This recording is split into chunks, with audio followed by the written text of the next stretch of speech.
our channel. Today Bible verse in Tamil. இன்றைய வசனம் எரேமியா 32 அதிகாரம் 27 வசனம்.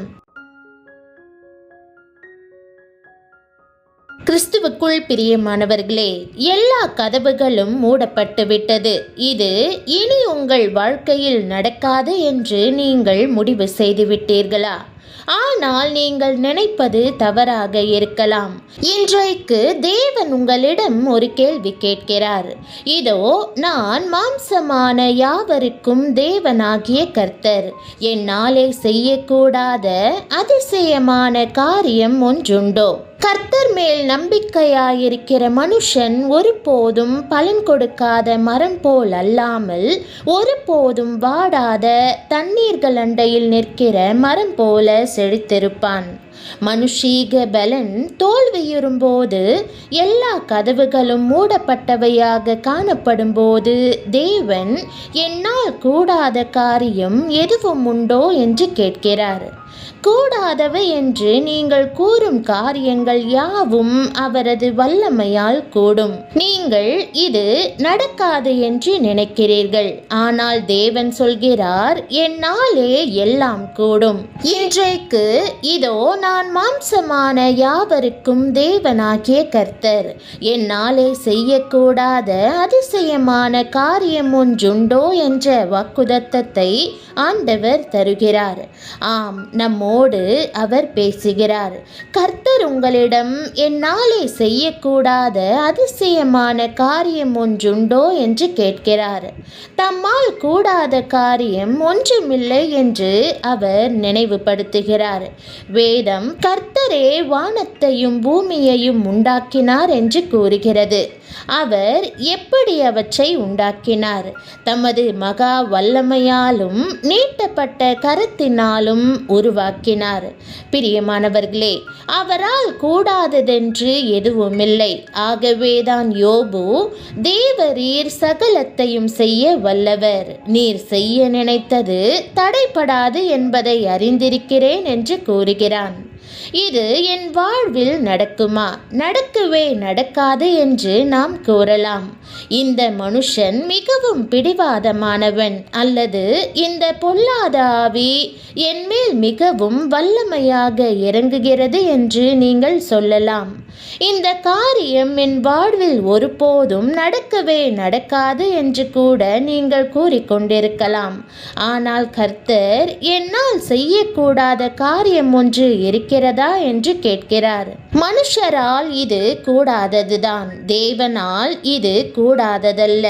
தேவனாலே எல்லாம் கூடும் என்று இயேசு தாமே சொல்லியிருக்கிறார். நாம் மனுஷர்கள், ஆகவே நம்புவதற்கு கடினமாக இருக்கிறது.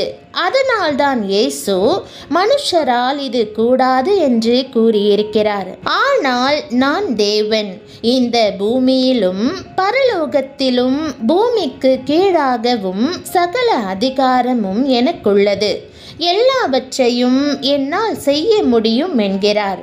சாராள் 90 வயதில் கருத்தரித்தாள்.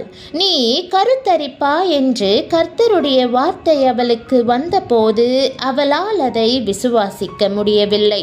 அவள் நகைத்து, நான் கிழவியாயிருக்க பிள்ளை பெறுவது மெய்யோ என்று கூறினாள். ஆனால் அடுத்த வசனத்திலேயே கர்த்தருடைய தூதன், கர்த்தரால் ஆகாத காரியம் உண்டோ? உற்பவ கால திட்டத்தில் உன்னிடத்திற்கு திரும்ப வருவேன், அப்பொழுது ஒரு குமாரன் இருப்பான் என்று கூறினான். அப்படியே நடந்தது. ஓராண்டு பின்னர் சாராள் ஈசாக்கை பெற்றெடுத்தாள். ஆம் பிரியமானவர்களே, தேவனால் கூடாத காரியம் ஒன்றுமில்லை. நம் கர்த்தர் இல்லாதவற்றை இருக்கிறவை போல அழைக்கிறார். இது எனக்கு நடக்காது என்று சொல்லாதீர்கள். நீங்கள் எந்த அற்புதங்களை எதிர்பார்த்தாலும் அவை நடக்கும். இயேசு மரித்த லாசருவை எழுப்பும் முன்னர் மரியாளும் மார்த்தாலும் தங்கள் சகோதரன் உயிரோடு வருவான் என்று விசுவாசிக்கவில்லை. இயேசு மார்த்தாளிடம், நீ விசுவாசித்தால் தேவனுடைய மகிமையை காண்பாய், நானே உயிர்த்தெழுதலும் ஜீவனுமாய் இருக்கிறேன் என்று கூறினார். யாருக்கு அற்புதமான வல்லமையான ஆண்டவரின் கரத்தை அனுபவிக்கும் ஸ்லாக்கியம் கிடைக்கும்? கர்த்தர் மேல் நம்பிக்கை வைத்து கர்த்தரை தன் நம்பிக்கையாக கொண்டிருக்கிற மனுஷன் பாக்கியவான். இயேசுவின் மேல் முழு நம்பிக்கை வைக்கும்போது என்ன நடக்கும்?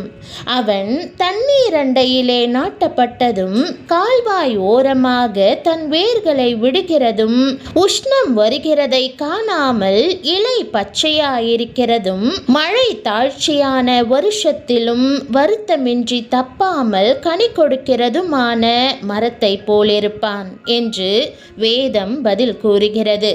அது செழிப்பான பசுமையான அழகான இடமாக மாறும். அவ்வாறே நம் வாழ்க்கையும் ஆண்டவரால் பூரணமாக ஆசிர்வதிக்கப்படும். வேதாகமத்தில் ஆபிரகாம், யோபு, தானியேல் என்று வியக்கத்தக்க ஆசிர்வாதங்களை பெற்ற அநேகரை குறித்து வாசிக்கிறோம். அவர்கள் ஏன் அப்படி ஆசிர்வதிக்கப்பட்டார்கள்? ஏனெனில் அவர்கள் கர்த்தரை உண்மையாய் தேடினார்கள். தாவீதின் வாழ்க்கையை பாருங்கள். அவன் கர்த்தரின் மெய்ப்பராயிருக்கிறார் என்று அறிவிக்கிறான். காலையும் மாலையும் இரவும் பகலும் அவன் முழு உள்ளத்தோடு ஆண்டவரை தேடினான். தேவனை முழுவதும் நம்பியதால் அவன் வாழ்க்கை செழிப்பான ஏற்ற காலத்தில் கனிதரும் மரமாக விளங்கியது. தேவனை பற்றி கொள்ளும் போது நீங்களும் அவ்வாறு ஆசிர்வதிக்கப்படுவீர்கள். கர்த்தரை தெய்வமாக கொண்டிருக்கிற ஜனம் பாக்கியமுள்ளது என்று வேதம் கூறுகிறது. என் பலனாகிய கர்த்தாவே, உம்மில் அன்பு கூறுவேன். கர்த்தர் என் கண்மலையும் என் கோட்டையும் என் இரட்சகரும் என் தேவனும் நான் நம்பியிருக்கிற என் துருகமும் என் கேடகமும் என் இரட்சணிய கொம்பும் என் உயர்ந்த அடைக்கலமுமாயிருக்கிறார் என்று தாவீது தேவனுக்கும் தனக்கும் இடையே உள்ள நெருக்கத்தை வெளிப்படுத்துகிறான். தாவீது ஆடு மேய்க்கும் தாழ்மையான சிறுவனாக இருந்தான். ஆனால் அவன் கர்த்தரை உண்மையாய் தேடினதால் அவர் அவனை ராஜாவாக உயர்த்தினார். அதே தேவன் இன்றும் ஜீவிக்கிறார். அவரை நோக்கி பாருங்கள், இறுக பற்றி கொள்ளுங்கள், முழு இருதயத்தோடும் அவரை நம்புங்கள். அப்போது நீங்கள் ஆசிர்வதிக்கப்படுவீர்கள். பிரியமானவர்களே, தேவன் மேல் விசுவாசம் வைப்போம். ஆண்டவரே, என் வாழ்வில் எல்லாவற்றையும் செய்து முடிப்பீர் என்று விசுவாசிக்கிறேன். நான் எவற்றையெல்லாம் கேட்கிறேனோ அவையெல்லாம் நடக்கும் என்று கூறுங்கள். தொடர்ந்து விசுவாசியுங்கள். பரலோகத்தின் கதவை தட்டிக்கொண்டே இருங்கள். கதவு திறக்கும். இன்றைக்கே அது நடக்கும். எல்லாம் முடிந்துவிட்டது, இனி எதுவும் நடக்காது என்று நீங்கள் முடிவு செய்த அந்த இடத்திலேயே தேவன் இன்று புதியதாக ஆரம்பிக்கிறார். ஏனெனில் அவரால் கூடாத காரியம் ஒன்றுமில்லை. அவர் சொன்னது தவறாது. அவர் நினைத்தது நிறைவேறும். ஜெபம். பரம தகப்பனே, நீர் எல்லா மனுஷருக்கும் தேவனாய் இருக்கிறீர். உம்மால் கூடாத காரியம் ஒன்றுமே இல்லை. நான் இது கூடாது என்று சொல்லிய எல்லா சந்தேகங்களையும் மன்னித்தருளும்.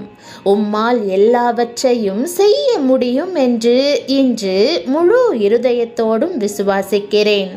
ஆண்டவரே, எனக்குள் இருக்கும் பயத்தை அகற்றி என் விசுவாசத்தை பலப்படுத்தும். மூடப்பட்டிருக்கும் வாசல்கள் உம் சித்தத்தின்படி திறக்கப்படட்டும். நான் காத்திருக்கும் அற்புதங்களை நடப்பித்தருளும். எனக்காக யாவற்றையும் செய்து முடித்தருளும். உம்மால் கூடாத காரியம் ஒன்றுமில்லை என்பதை அறிந்து முழு இருதயத்தோடும் உம்மை நம்புகிறேன். என் வாழ்க்கையை உம் கரத்தில் வைத்திருக்கிறீர். அதை நீர்க்கால்களின் ஓரமாக நடப்பட்ட கனிதரும் மரம் போல் ஆக்குவீர் என்று விசுவாசிக்கிறேன். தினமும் உம்மை தேடவும் உம் வழிகளில் நடக்கவும் எனக்கு கற்றுத்தாரும். என் கண்மலையாக கோட்டையாக என்னை இரட்சிக்கிறவராக நீரே இருந்தருளும். உம்முடைய வல்லமையையும் வாக்குதத்தங்களையும் நான் நம்புகிறேன். என் வாழ்க்கை உம்முடைய ஆசீர்வாதத்தினால் பிரகாசிக்கட்டும். இயேசுவின் நாமத்தில் ஜெபிக்கிறேன் நல்ல பிதாவே, ஆமேன். தேவனுடைய நாமம் மகிமைப்படுவதாக. ஆமேன்.